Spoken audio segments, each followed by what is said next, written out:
Zelensky has read out a list of the corporate giants that will be charged with rebuilding, reconstructing, privatizing Ukraine. Having heard that list, is it finally safe for us to call this war what it is? A proxy war that is about destabilizing Russia and the privatization of Ukraine. Of course, also, Putin is evil. Putin is evil!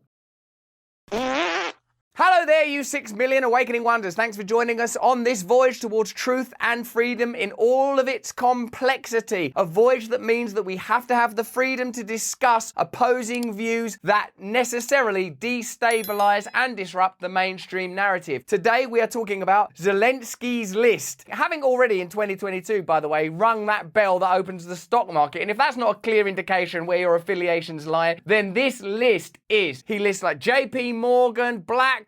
It's essentially the Avengers of big globalist corporations who are now going to profit, unless we're still being told they're doing this for humanitarian reasons, in the reconstruction of Ukraine. Now that we've heard this list, now that we've seen Zelensky turn up at the Golden Globes and other propagandist events, is it okay for us to say that this war is about more than helping Ukrainian people confront evil tyranny in the form of Putin? Let me know in the chat, let me know in the comments. Let's have a look at Zelensky's list of heroes. It is obvious that American business can become the locomotive that will once again push forward global economic growth. Often there are conditions that the globalist establishment requires before doing the types of deals that Zelensky describes. You will have seen our previous videos in which we talk about the IMF and the World Bank and the kind of leverage that they require in order to give what they call loans, but seem essentially like opportunities to take control of new territories and economies. And this is no different. You'll be astonished to learn that there are strong anti-union laws being implemented in Ukraine to assure that the conditions for massive profit can be created. So it looks like what's happening now is essentially Ukraine is being made a NATO member and it's being colonized, i.e. opportunities for growth, for profit are being created. Now, how can you use taxpayer money to generate these conditions? Well, I suppose only if you were to say that Putin is like a shitting himself Hitler and we're only doing this to help people. Oh yeah, under these conditions, I suppose you could. What I believe this war offers us the opportunity to do is recognize how reductive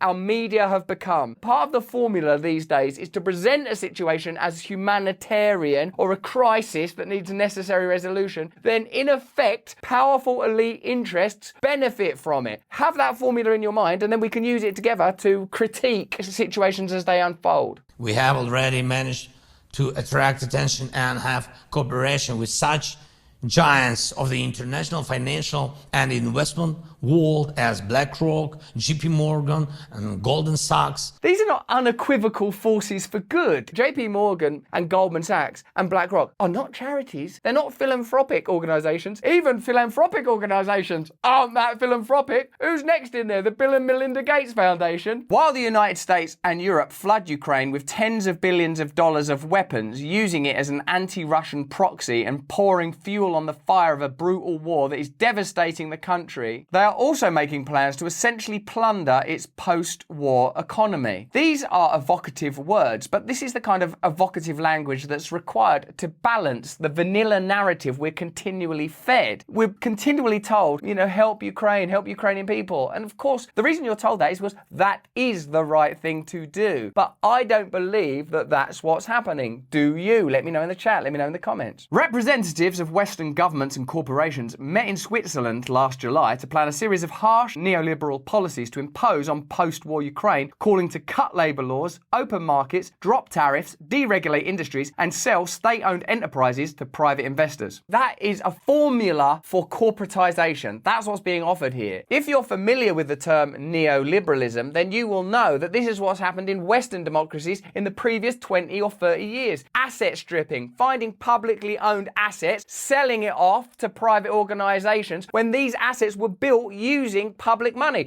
That's a fantastic way to make profit. Of course, what we're seeing now in countries like ours and probably yours if you're American is that there is a devastating impact on the economy that we live in. This causes housing crisis. This causes a loss of jobs. Ultimately, it could be argued that the same way that you had people like Gaddafi in Libya and Saddam Hussein in Iraq, leaders in countries that had to be destabilized and leaders that had to later be deposed, this is a comparable modality. Go into a country, claim that we're sort of helping out, paint a very vivid and lurid picture of tyranny and humanitarian disasters, and who do you bring in? Is it the Red Cross? No, it's BlackRock. Ultimately, what they're talking about as well is political purchase and political control in Ukraine. Ukraine are going to set up laws that mean that ultimately unions can't form, that wages are controlled. This kind of stuff comes at a cost. Ukraine has been destabilized by violence since 2014 when a US-sponsored coup d'etat overthrew its democratically elected government, setting off a civil war. That conflict dragged on till February the 24th, 2022, when Russia invaded the country, escalating into a new, even deadlier phase of the war. So it's essentially saying that the war began a lot earlier. In fact, when Jeffrey Sachs came on our show, he said that this war is 8 years in the making. Even the framing of the duration of the war is a mainstream media construction. This geopolitical situation is comparable to the pandemic. We're only being shown a tiny, tiny slice of the information because if we were to have access to the entire picture, we'd say, hey, hold on a minute, aren't there different ways to approach this? Aren't there different solutions that are available? And isn't it possible that in your pursuit of your own corporate globalist goals, you could take us to the brink of Armageddon? If you have awakened investigative citizens saying, forget left and right, forget everything else, just tell me the information so I can determine for myself and for my family and for my community what I believe is best. They can't allow that. That's why we're continually turned against one another. That's why we're continually fed puerile, ridiculous narratives that are fit only for children.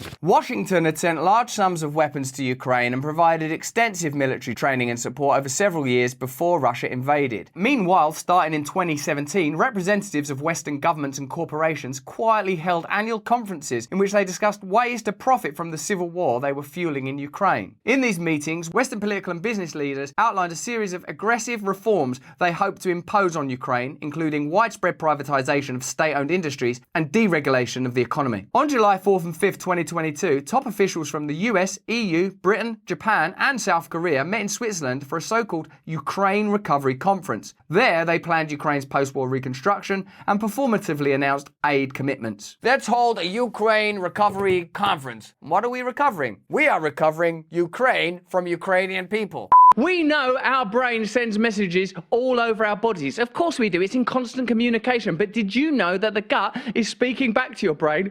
Not like that. Grow up. The more we learn about how the gut is connected to everything else, the more we understand how much a good probiotic can impact every process in your body. After 2 years in development, Heights have launched the world's first probiotic to support gut, brain, and immune health in one daily capsule, the Smart Probiotic, a product that targets gut health and your mental health and immunity in one. And God knows you need good natural immunity these days. Right, kids? It helped my digestion, improved my mood in a miserable rainy January in the Northern Hemisphere so that I can continue to create the content that you love and adore and become a conduit for the truth and freedom that we need if we're to change the world together. Oh my God, it's the last one. Only one. I better get some more of these. One capsule a day, anytime. Go to yourheights.com or check out the link in the show notes and use code BRAND15 at checkout to get your exclusive discount and start taking care of your lovely little brain and your gorgeous body. Awaken yourself today.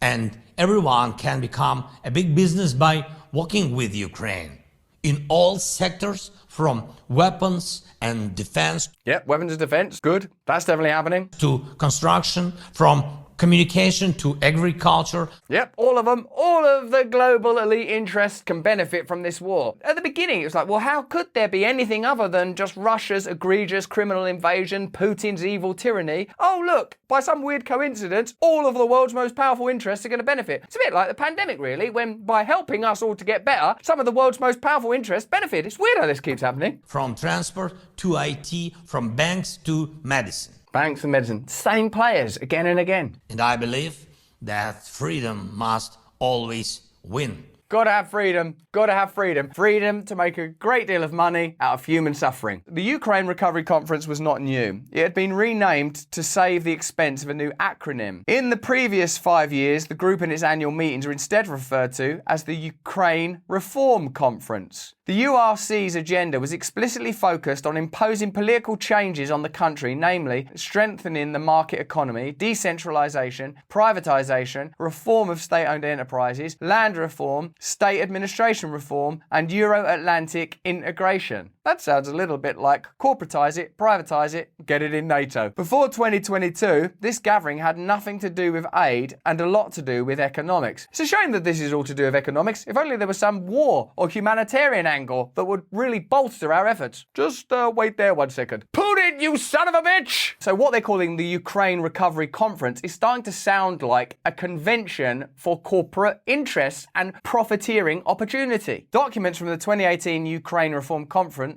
emphasised the importance of privatising most of Ukraine's remaining public sector, stating that the ultimate goal of the reform is to sell state-owned enterprises to private investors. There you go, explicit. Along with calls for more privatisation, deregulation, energy reform, tax and customs reform. Just in case you think that you've turned into a conspiracy theorist and are believing things for which there's no legitimate basis, here are some world leaders and political players and leaders on the corporate stage openly stating that they are going to benefit from reconstructing Ukraine. Well, I can tell you that the UK will be sticking by Ukraine for as long as it takes. We will be there for the long term. And we will also want to be helping you to reconstruct. Reconstruct? That's the reconstructing. And here we are taking the money out of Ukraine. Here's Ursula von der Leyen explaining to the assembled leaders and corporatists and big tech giants at Davos that they are required to rebuild Ukraine. You might think, I've heard that name, Ursula von der Leyen, before. Yeah, you have. It's when Albert Bourla was texting her directly, doing deals for billions of vaccines, coincidentally, that didn't pass by a council of approval. We raise the necessary investment for reconstruction, and it is a perfect opportunity to take investment and reform to pave this way for Ukraine towards the European Union. And what we need is not only investment with the public sector, but the private investment and your knowledge. Gotta have that. Gotta have private investment and, of course, knowledge as well. You know so much in your respective fields. So we need your knowledge.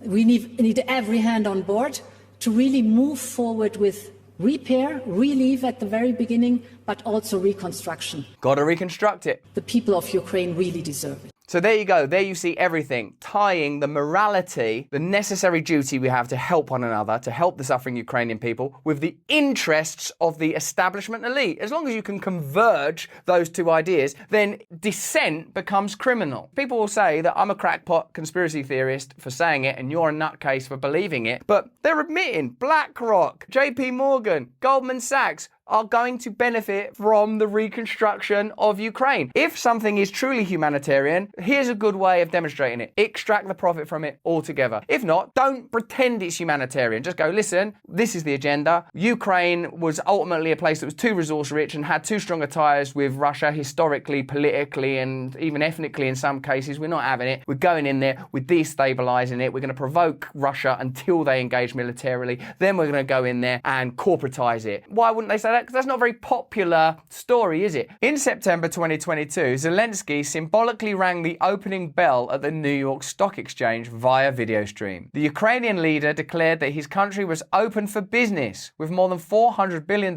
in investment options. At the same time, Zelensky published an editorial in the Wall Street Journal calling on Western corporations to invest in the future of Ukraine. One way of looking at the framing of Zelensky is that he is indeed a heroic leader who is galvanizing a nation that is suffering under the military attack of a more powerful aggressor. That is important and worthy of praise. Another way of looking at Zelensky is that his interests align with the interests of the most powerful economic institutions in the world. Some of the most powerful corporations and most powerful nations, their agenda and Zelensky's agenda temporarily line up, like Gaddafi's agenda once did, like Saddam Hussein's agenda once did. I hope for Zelensky's sake that the agenda stays in alignment, because I don't know what's happened to Gaddafi, but but I feel like he ended up with a bit of a jostly Jeep ride, and Saddam Hussein, goodbye. The Ukrainian government cited corporate executives at Google, Alphabet, and Microsoft who urged more Western companies to buy up the country's assets. I mean, there it is. It's just literally there in plain sight. In December 2022, Zelensky held a video conference with billionaire Larry Fink, CEO of BlackRock, the world's largest asset manager. Zelensky's office said that BlackRock will advise the Ukrainian government on how to structure the country's reconstruction funds and is coordinating the efforts of all potential investors and participants in the reconstruction of our country. This means that under Western tutelage, Ukraine has essentially privatized and outsourced its economic policy to BlackRock, one of the world's most powerful corporations. Often we show you charts of how the most powerful economic entities in the world are no longer nations, they are corporations. Other than a few, you know their names, the most powerful nations in the world, the most powerful and influential entities on our planet are corporate. And here we can see how they've been charged with creating the economic policy of an entire nation. Right now, the world's attention is on Ukraine, and Ukraine's future policies are going to be determined by BlackRock's interests. That's obvious. It sounds like an outrageous thing to say, but of course, BlackRock and JP Morgan and Goldman Sachs, they're not going to investigate. So, sorry guys, you know that thing we did to help everyone in Ukraine? Yeah, it wasn't profitable. We've lost loads of money for everybody. But the good news is we really, really helped Ukraine. Hello? No, humanitarian.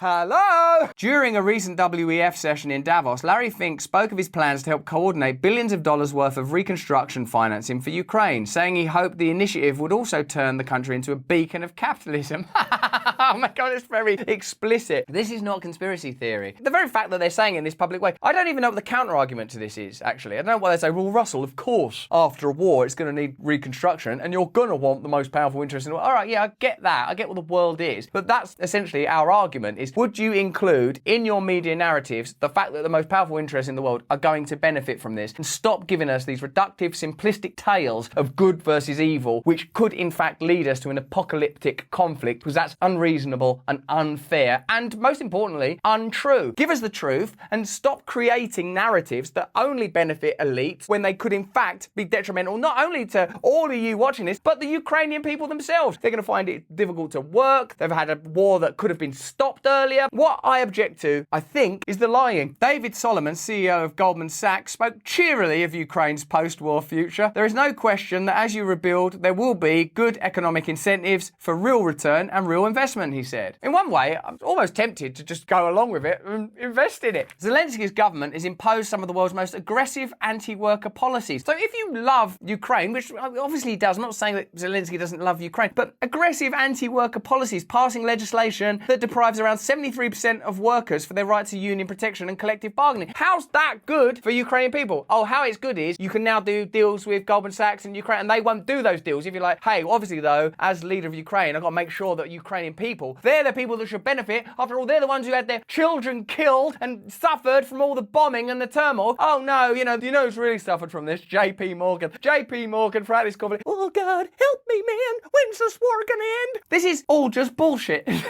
We're dealing with a monumental amount of bullshit, and are meant to sort of say thank you while we eat it as if it's chocolate cake. In an interview with Multipolarista, economist Michael Hudson compared the new emergency anti-labour laws imposed by the Ukrainian government to the brutal neoliberal policies implemented by Chile's far-right Pinochet dictatorship after a CIA-backed coup in 1973. In Chile, there was a democratically elected government. That government was destabilised and a military dictatorship was installed on the condition that afterwards a bunch of money would be made by all of these corporate interests as long as you set up favourable conditions for anti-labour unions, privatisation and all that. So this doesn't, on one level, seem that different from the kind of stuff that we've known that America, through the CIA, have done for years and years. It's just now that somehow it's become harder to track. It used to be like almost our duty to be anti-war. When did all this change? When did it change? How is it changing? What's going on? And as Mr. Zelensky said, it may be the end of affluence for the labour force, but it's going to be a bonanza for you investors in the New York Stock Exchange. That doesn't seem like a very good war. The labour force means Ukrainians. Ukrainians have exchanged their liberties and opportunity for affluence with opportunities for the New York Stock Exchange. That's what this war has achieved. Somebody's loss is turned into somebody else's game. Ukraine is the poorest country in Europe, but it'll also be the richest country in Europe for the 1%, Hudson concluded. Well, there you go. I don't know how much more explicitly it needs to be stated. I think we're entering into a bizarre new age where global events are presented to us in a way that kind of doesn't give you the right to question the moral authority of what's happening, whether it's the response to a pandemic or the response to a war. They use our collective beliefs, so clearly there is some sort of universal sentiment that we should be helping one another and that war is bad and we should be protecting people that are suffering. They somehow managed to manipulate that into opportunities for profit for, according to this, the 1%, the elites. So what do I think we should be doing? I think we should be campaigning for an end to this war. I think that we should be campaigning for diplomatic solutions, for peace for the Ukrainian people, for an end to the hysteria around this subject, for a media that tells us the truth, and that every time there's a crisis, it doesn't get turned into an opportunity for the most powerful interests in the world to profit from it. But that's just what I think. Let me know what you think in the comments in the chat below. If you enjoyed this video, have a look at either of these where we explore the same subject in even more depth. Turn on the notification bell